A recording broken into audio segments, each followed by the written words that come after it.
Hello everyone, welcome to the channel. आज हम start करने वाले हैं क्लास 6 साइंस का chapter number 1, food where does it come from. देखिए, हर चैप्टर को स्टार्ट करने के लिए हमारा क्या फॉर्मेट रहने वाला है कि मैं आपको स्ट्रैटेजी वाली वीडियो में बता चुकी हूँ। तो इसलिए अगर आपने वो वीडियो नहीं देखी है तो पहले आप जाके वो वाली वीडियो देखिए। देखिए, इस चैप्टर का नाम है food where does it come from. इसका मतलब क्या हुआ कि फूड यानी कि खाना, where does it come from, कहाँ से आता है, यानी इसका सोर्स क्या है, मतलब ये ओरिजिनेट कहाँ से होता है, खाना कहाँ से आता है। ठीक है, अब मैं हर चैप्टर का आपको क्या कराऊंगी, पहले फ्लो चार्ट कराऊंगी। फ्लो चार्ट से आपको क्या होगा, एक बेसिक आइडिया मिल जाएगा कि इस चैप्टर में कौन कौन से टॉपिक हैं, कौन से टॉपिक के अंदर सब टॉपिक्स हैं, तो जिससे आपको क्या होगा, चैप्टर को सम अप करने में ईजी रहेगा। इसलिए मैं आपको बताती हूँ यहाँ पे इस चैप्टर में बेसिक हमारे 3 टॉपिक्स हैं, need and variety of food, sources of food and classification of animal on the basis of eating habits. देखिए, need and variety of food में तो हम बेसिकली ये पढ़ेंगे कि फूड में काफ़ी सारी वेराइटी होती है। ऐसा नहीं है ना कि हर कोई एक तरीके का खाना खा रहा है। अगर हम नॉर्थ में हैं तो हम एक अलग तरीके का फूड खाते हैं, और इसी तरीके से अगर हम साउथ की तरफ चले जाते हैं तो वो एक अलग तरीके का फूड खाते हैं। ठीक है, और उसकी ये हमारी हो गई वैरायटी की बात। और नीड क्या है कि खाने की हमें ज़रूरत क्या है, मतलब हम खाना क्यों खाते हैं, उसकी हमें ज़रूरत क्या है, इसके बारे में हम पढ़ेंगे। उसके बाद नेक्स्ट टॉपिक हमारा है सोर्सेज ऑफ फूड, यानी कि खाना हमें कहाँ से मिलता है, उसके सोर्स क्या है। और तीसरा हमारा है classification of animal on the basis of eating habit, यानी कि क्लासिफिकेशन का मतलब होता है ग्रुपिंग करना, बांटना। ठीक है, हमने एनिमल्स को बांटा, क्यों बांटा, मतलब किस आधार पे बांटा हमने, उनकी ईटिंग हैबिट के आधार पर। जैसे कि अगर मैं बोलूँ कि हमने एनिमल्स को बांट दिया, ठीक है, कुछ एनिमल्स वाइल्ड होते हैं, कुछ एनिमल पेट होते हैं, तो ये हमने एनिमल्स को बांटा उनके रहने के बेसिस पे कि जो जंगल में रहते हैं उनको हम वाइल्ड बोलेंगे, और जो घर में रहते हैं जिनको हम घर में रख सकते हैं उनको हम पेट बोलेंगे। इसी तरीके से वो क्या खाते हैं उसके बेसिस पे जब हम उनका डिवीजन करते हैं तो उनको क्या क्या बोला जाता है, वो सारा हम classification of animal on the basis of eating habits में पढ़ेंगे। तो ये हमारा इस चैप्टर का ओवरव्यू है एक तरीके से। तो हमें 3 टॉपिक्स पढ़ने हैं, need and variety of food, sources of food and classification of animal on the basis of eating habit. ये जो 2 टॉपिक्स हैं ये आपके फर्स्ट पार्ट में ही कवर हो जाएंगे, मतलब कि अभी जो मैं आगे आपको कराऊंगी तो ये दोनों टॉपिक्स हमारे कवर हो जाएंगे।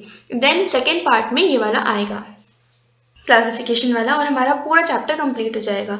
उसके बाद एक वीडियो आएगी जो क्वेश्चन एंड आंसर्स की वीडियो होगी, वो आपको अपनी नोटबुक में अच्छे से कर लेने हैं और हमारा चैप्टर फिनिश हो जाएगा। ठीक है, तो अभी जो शुरू में टॉपिक्स हैं वो ये है need and variety of food. ठीक है, चलिए चैप्टर स्टार्ट करते हैं। मैं आपके लिए ऑलरेडी हाईलाइट करके लेकर आई हूँ, ये देखिए जो जो चीज़ें इसमें आपको इम्पोर्टेंट है। ठीक है, जो चीज़ें आपको पढ़नी है, और मैंने लिखा भी हुआ है जो जो आपको जहाँ जहाँ पढ़ना है। ठीक है, तो हम सिर्फ उन्हीं पे ही डिस्कशन करेंगे। चलिए शुरू करते हैं। सबसे पहले हम पढ़ते हैं, देखिए इंग्रेडिएंट क्या होता है, या फिर इससे भी पहले हम पढ़ें तो नीड ऑफ द फूड, यानी कि खाने की ज़रूरत क्या है, क्यों हम खाना खाते हैं। इट प्रोवाइड्स एनर्जी, मतलब ये आप लिख लो अपनी बुक में नीचे, why do we need food, क्योंकि ये इंपॉर्टेंट है और पेपर में पूछा जाता है। अब यहाँ पे अपनी बुक में नीचे लिख लेंगे why do we need food.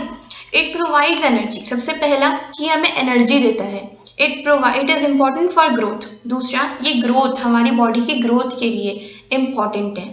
तीसरा, it helps in repair and replacement of damage part of our body, हमें कहीं चोट लग जाती है या हमारे कोई सेल्स डैमेज हो जाते हैं तो उनकी रिपेयरिंग के लिए भी और उनकी जगह नए सेल्स लाने के लिए भी खाना जो है बहुत इम्पॉर्टेंट है।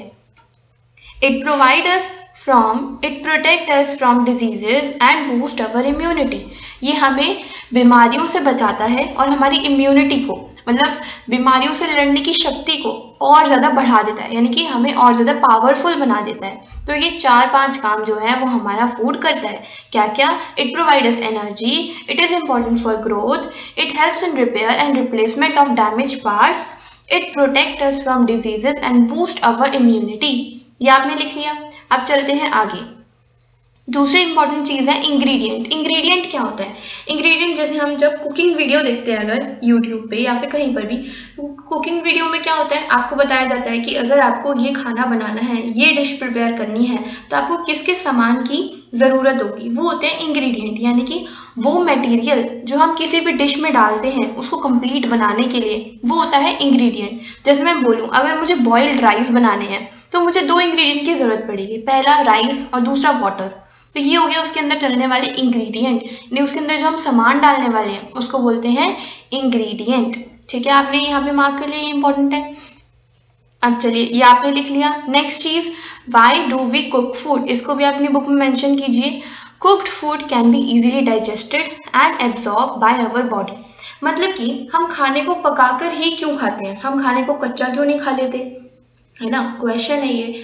तो why do we cook food, यानी खाने को पकाकर ही खाना क्यों जरूरी है, क्योंकि cooked food can be easily digested, यानी कि जो पका हुआ खाना होता है वो जल्दी डाइजेस्ट हो जाता है हमारी बॉडी में, and absorb by the body, और हमारी बॉडी जो है उसे जल्दी एब्जॉर्ब कर लेती है, जल्दी अपने कामों के लिए मतलब उसका यूज कर लेती है। ठीक है, तो पहली चीज ये डाइजेस्ट जल्दी हो जाता है और दूसरी चीज ये एब्जॉर्ब जल्दी हो जाता है हमारी बॉडी के द्वारा। कुकिंग किल्स हार्मफुल माइक्रोब्स और जर्म्स। तो 3 चीजें करता है कुकिंग, डाइजेस्ट करता है, एब्जॉर्ब करता है और माइक्रोब्स या जर्म्स को मार देता है। ठीक है, अब चलिए, अब है हमारा next topic sources of food. हमें खाना कहाँ से मिलता है।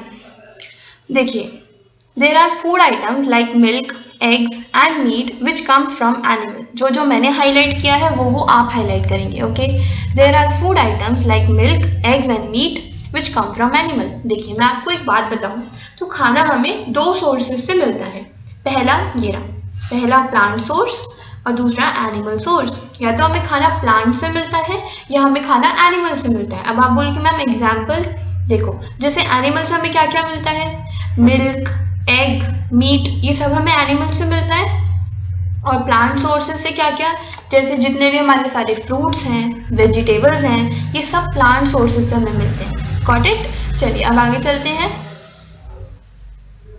अब यहाँ पे लिखिए नोट में, ingredients which are not obtained from plants and animals but still are ingredient for food are salt and water।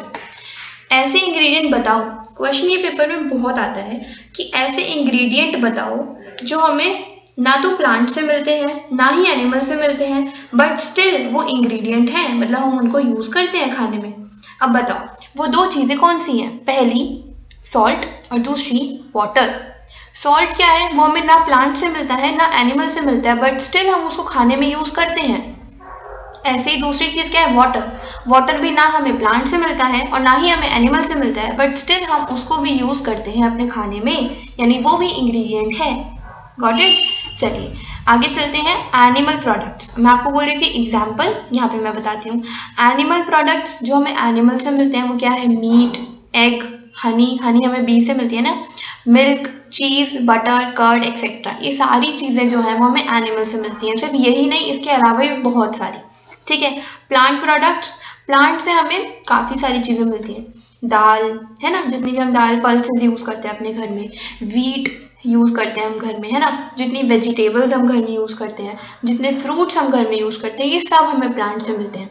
अब मैं यहाँ पे एडिबल पार्ट्स ऑफ प्लांट मैंने लिखा है, बट अभी आपको नहीं पता एडिबल पार्ट्स क्या होता है, अभी हम 2 मिनट बाद इसके बारे में पढ़ेंगे। ठीक है, देखिए, plants are the sources of food ingredients like grains, cereals, vegetables and fruits. ये सारी चीजें हमें किससे मिलती है, प्लांट से। पहला ग्रेन्स, दूसरा सीरियल्स, तीसरा वेजिटेबल्स एंड फ्रूट्स। ये सारी चीजें कहाँ से मिलती हैं, हमें प्लांट से मिलती है।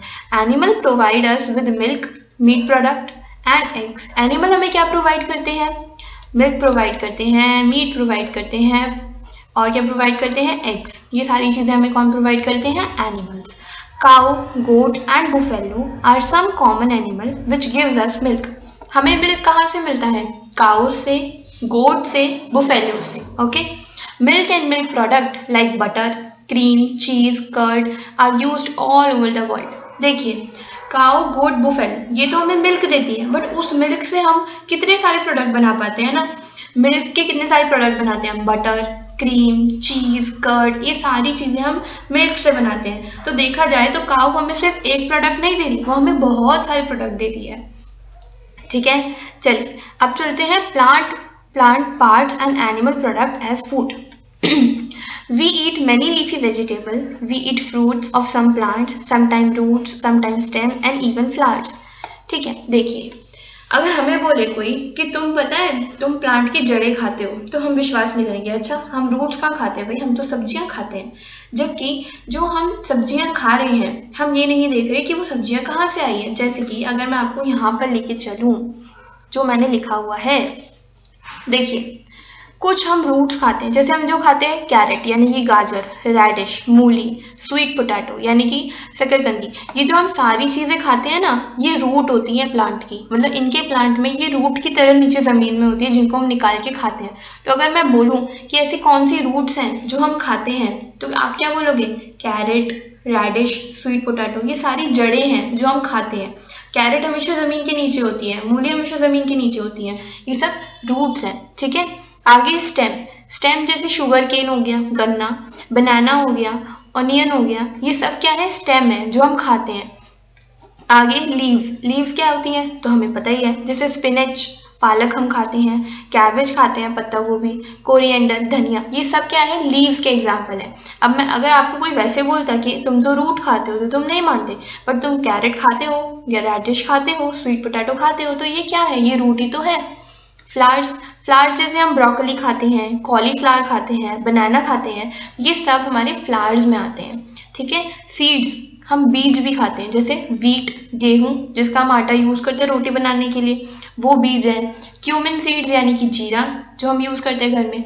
कैडेमोम यानी इलायची, ये सारी चीजें क्या है? सीड्स हैं। ठीक है, तो ये सब चीजें हम यूज करते हैं एज फूड। तो root, stem, leaves, flower, seed, ये क्या हो गए? ये हो गए एडिबल पार्ट्स। एडिबल पार्ट्स का क्या मतलब है कि प्लांट के वो पार्ट्स जो हम खाने के तौर पे यूज करते हैं, खाने के लिए यूज करते हैं, उनको हम बोलते हैं एडिबल पार्ट्स। अब मैं आपको ऊपर समझाऊंगी तो आपको जल्दी समझ आ जाएगा। देखिए इस डायग्राम को अगर हम देखें, इसमें देखिए ऊपर ये क्या है? फ्लावर है। ये क्या है? अब ये पूरी तरह से फ्रूट नहीं बना, बट ये आने वाले टाइम में फ्रूट बनेगा। ये क्या है? फ्रूट है। जो बीच की ये पूरी स्टेम होती है, जो बीच की पूरा तना होता है, इसको हम बोलते हैं स्टेम, जिससे सारी लीव्स अटैच होती हैं, सारे फ्रूट्स अटैच होते हैं। ठीक है। अब ये नीचे जो ग्रीन ग्रीन कलर की हमें दिखती है, ये सारी क्या है? लीव्स हैं। अब ये जो छोटे छोटे हमें लगे हुए दिख रहे हैं, जो आगे जाके लीफ बनेंगे, लीफ के लिए स्टेम का काम करेंगे, उनको हम बोलते हैं बड। ठीक है। अब एक नोड से दूसरे नोड के बीच का जो रास्ता होता है ना, उसको हम बोलते हैं इंटरनोड। ठीक है। अब ये नोड क्या होता है? नोड वो जो ये छोटी सी ग्रीन कलर की ये एक छोटी स्टेम में से स्टेम जा रही है ना, जिसमें लीफ अटैच है, उसको हम, ये जो पार्ट है, इसको हम बोलते हैं नोड। ओके, देखिए, और नीचे ये है हमारी प्राइमरी रूट, मतलब जो स्टेम से होते हुए आ रही है, और इस रूट के अंदर से जो रूट निकल रही है उसको हम बोलते हैं सेकेंडरी रूट। दोबारा, जो इस स्टेम के साथ रूट आ रही है उसको हम बोलते हैं प्राइमरी रूट, और इस रूट के अंदर जो रूट निकलती है उनको हम बोलते हैं सेकेंडरी रूट। क्लियर? ये हो गया ऊपर वाला जो इतना पार्ट होता है, जो जमीन से ऊपर हमें नजर आता है, ये पूरा पार्ट, ये हमारा क्या होता है? Shoot system. और जो नीचे पूरा पार्ट होता है वो होता है हमारा रूट सिस्टम। Got it? तो इसमें जो मैं बोलूँ, flower, fruit, stem, leave, root, ये सब हमारे क्या है? एडिबल पार्ट्स हैं। इनको हम खाने के तौर पर यूज करते हैं, यानी कि ये ईटेबल हैं, खाने के लिए प्रयोग किए जाते हैं, इसलिए इनको क्या बोलते हैं? एडिबल, जो खाए जा सकते हैं। देखिए, सम प्लांट हैव 2 और मोर एडिबल पार्ट्स। कुछ ऐसे प्लांट्स होते हैं जिनके हम फ्लावर्स भी खा सकते हैं, जिनके हम रूट्स भी खा सकते हैं। तो हो गए ना, उसमें एक से ज्यादा एडिबल पार्ट्स हो गए। Seeds of mustard plant gives us oil and leaves are used as vegetable। ये क्वेश्चन बहुत पूछते हैं 1 मार्क में कि मस्टर्ड प्लांट ऐसी क्या चीज देता है जो हम खाते हैं। तो मस्टर्ड प्लांट एक तो हमें देता है सीड। क्या देता है? सीड, जिससे हम ऑयल निकालते हैं। ठीक है, पहली चीज तो ये। और दूसरी चीज, उसकी जो लीव्स होती हैं वो एज वेजिटेबल, एक सब्जी की तरह हम यूज करते हैं। ठीक है, मस्टर्ड प्लांट की हम 2 चीजें यूज करते हैं, पहला सीड जिससे हम ऑयल बनाते हैं, और दूसरा लीव्स जो हम एज अ वेजिटेबल यूज करते हैं अपने खाने में। ठीक है, अब चलिए आगे चलते हैं। अब मैंने आपको ये सारा बता दिया। रूट्स हम कौन कौन सी खाते हैं? Carrot, radish, sweet potato. Stem, sugar cane, banana, onion. और ये याद रखिए, ओनियन की हमेशा अंडरग्राउंड स्टेम होती है, मतलब जमीन के अंदर इसकी स्टेम होती है। Leaves, spinach, cabbage, coriander, flowers, broccoli, cauliflower, banana. और सीड हम कौन से खाते हैं? Wheat flour, cumin seeds, cardamom. Okay, चलिए आगे बढ़ते हैं। अब हम पढ़ेंगे बीज का एक छोटा सा पार्ट, हनी के बारे में हम पढ़ेंगे। ठीक है, यहाँ से पढ़ते हैं। बीज कलेक्ट नेक्टर या स्वीट जूसेस भी जिनको हम बोलते हैं, from flower. Convert it into honey and store it in their hive. देखिए मैं आपको पूरा प्रोसेस बताती हूँ कि हनी कैसे बनता है। जो बीज होती है यानी कि मधुमक्खी जो होती है वो फ्लावर के ऊपर जाके बैठ जाती है और उसमें से सारा स्वीट जूस को चूस लेती है। ठीक है, तो उन्होंने पूरा जब जूस सक कर लिया तो वो उसको लेके जाती है और अपने हाइव में, यानी जो उनका घर होता है जो जिसको हम छत्ता बोलते हैं, उसको हाइव बोलते हैं इंग्लिश में, उसके अंदर जाके स्टोर कर देती है। वो स्टोर करती रहती है और वो जाके हनी में कन्वर्ट होता है। ओके, तो यहाँ पे यही है, बीज collect nectar from flower, flower से नेक्टर कलेक्ट करती हैं, कन्वर्ट इट इनटू हनी, उसको हनी में कन्वर्ट करती हैं, and store it in their hive, और अपने छत्ते में जाके स्टोर कर देती हैं। Flowers and their nectar may be available only for a part of the year. जो फ्लावर होते हैं वो पूरे साल नहीं रहते ना, वो कुछ टाइम के लिए आते हैं, स्प्रिंग सीजन में आते हैं सिर्फ। सो बीज store this nectar for their use all through the year. तो इसलिए जो बीज होती हैं जब स्प्रिंग सीजन आता है तो ये काम पे लग जाती हैं, ये तभी फटाफट सारा जितना इनसे हो सकता है उतनी मेहनत करती हैं और सारा जो नेक्टर है उसको कलेक्ट करके उसको हनी में कन्वर्ट करके अपने पूरे छत्ते में यानी कि हाइव में स्टोर करती रहती हैं। When we find such a beehive, we collect the food stored by the bee as a honey. और जब हमें ऐसा कोई छत्ता मिल जाता है तो हम क्या करते हैं, उसमें से वो तो सारी उनको भगाकर और सारा हनी कलेक्ट कर लेते हैं और उसको हम यूज़ करते हैं। और हनी जो है वो बहुत बेनिफिशियल होता है हमारी बॉडी के लिए। ठीक है, अब आप देखोगे मैंने साइड में एक स्प्राउटेड को हाईलाइट कर रखा है। तो ये स्प्राउटेड को मैंने क्यों हाईलाइट किया, क्योंकि ये भी इम्पॉर्टेंट है। देखिए जब आप रात में क्या करो, ये जैसे मूंग है, इस मूंग को या फिर चने को आप रात में भिगो कर रख दो, मतलब रात में आपको इसको भिगोना है और गीला करके कपड़े में बांध कर इसको रख देना है। ठीक है, होल नाइट आप इसको रखे रहने दो और जब आप सुबह उठ के देखोगे, उसको खोल के देखोगे कपड़े को, तो ऐसा वाइट ना उन पे उग आएगा। ये जो वाइट स्ट्रक्चर है ये उसके ऊपर उग आएगा। तो ये सीड्स जब इस सीड में कन्वर्ट हो जाते हैं, वाइट स्ट्रक्चर इनके ऊपर आ जाता है, इसको हम बोलते हैं स्प्राउटेड सीड्स। क्या बोलते हैं, स्प्राउटेड सीड्स। और ये और भी ज़्यादा टेस्टी लगते हैं खाने में और भी ज़्यादा बेनिफिशियल होते हैं हमारी बॉडी के लिए, और भी ज़्यादा ज़रूरी होते हैं। ठीक है, इम्पॉर्टेंट होते हैं, बहुत न्यूट्रिशियस होते हैं ये। A small white structure may have grown out of seeds, if so the seeds have sprouted. अगर उनमें ये वाइट स्ट्रक्चर निकल आया है ना तो उनको हम बोलते हैं स्प्राउटेड सीड्स। क्या बोलते हैं, स्प्राउटेड सीड्स। तो आज के लिए इतना ही। अब जो इसके आगे वाला पार्ट है ना वो मैं नेक्स्ट वीडियो में लेकर आऊँगी, तो हमारा ये चैप्टर बिल्कुल कंप्लीट हो जाएगा। तो जो मैंने बुक में मेंशन किया था वो आप भी मेरे साथ मेंशन करो और इस चैप्टर को कंप्लीट करो। और इसके अलावा एक एडिशनल इन्फॉर्मेशन, अगर आपने मेरी स्ट्रैटेजी वाली वीडियो नहीं देखी तो उसको मैं कमेंट सेक्शन में भी दे दूंगी और डिस्क्रिप्शन में भी दे दूंगी, आप उस वाली वीडियो को भी ज़रूर देखो। तो आपके बहुत सारे डाउट्स क्लियर हो जाएंगे कि हमें किस चैप्टर को किस तरीके से प्रिपेयर करना चाहिए। और अगर आप और सब्जेक्ट्स भी पढ़ना चाहते हो तो मेरे चैनल को लाइक, शेयर और सब्सक्राइब करना बिल्कुल मत भूलना। Thank you.